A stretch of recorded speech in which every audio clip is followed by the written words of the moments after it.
In just about an hour, students in Barrow County will wake up and head out to the bus going back to school for the first time since the deadly shooting at Apalachee High School last Wednesday.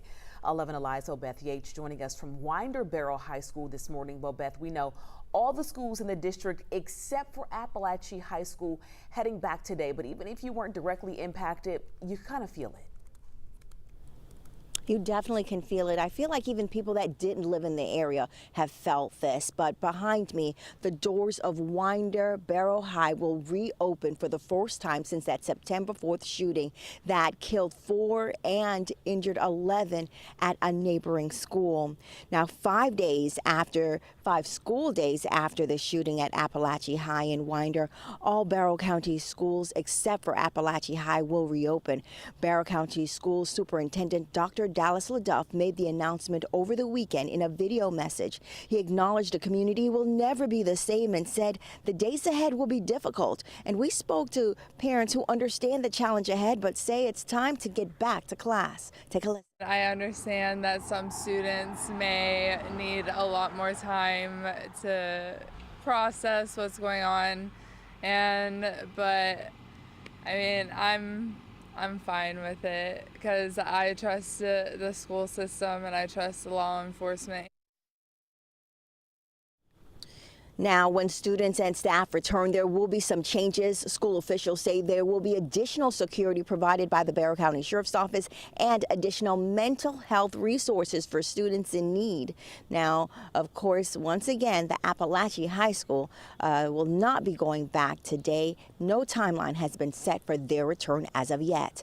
Live in Barrow, Beth Yates, 11 Alive News. Thank you, Beth. And this morning we are learning more about a phone call suspect Colt Gray's mother says she made warning the school of a potential threat. Take a look at these text messages shared with the Washington Post.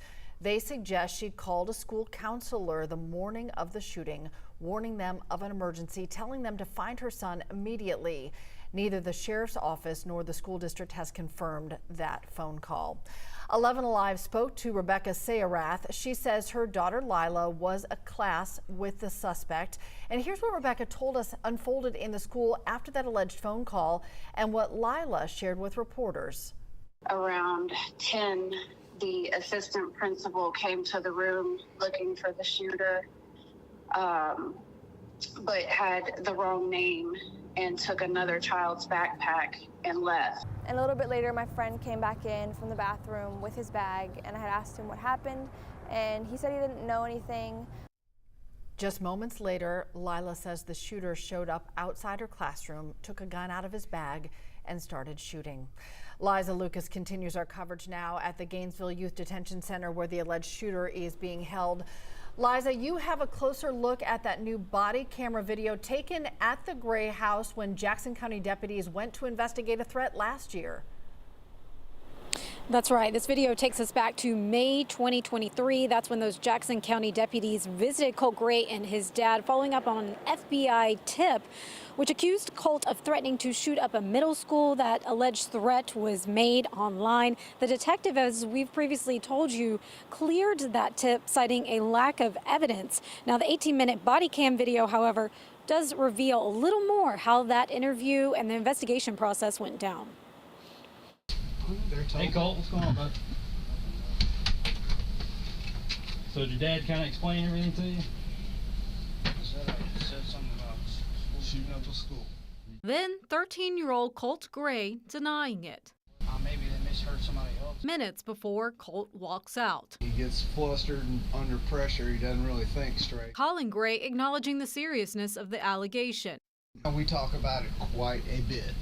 All the school shootings, things that happen. At the same time, mentioning Colt's troubles at school. He's getting picked on at school. You never really know, and I don't want anything to happen to him. Colt alluding to better times. At the past schools, I was surprised, it wasn't, I had friends, like I didn't even necessarily have a reason that I would say that or anything. His dad admitting his son's access to guns. I'm gonna be mad as hell if he did, and then all the guns will go away, and they won't be accessible to him.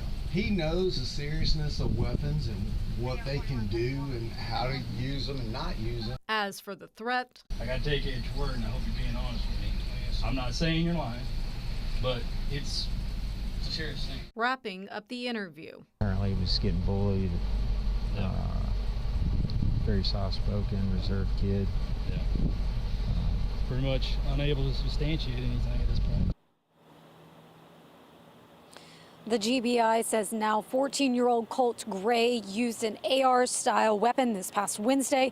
In a text exchange between detectives, it was asked if he had an AR-15 at the time this threat was investigated. The answer at that time was hunting rifles. Live in Gainesville, Liza Lucas, 11 Alive News.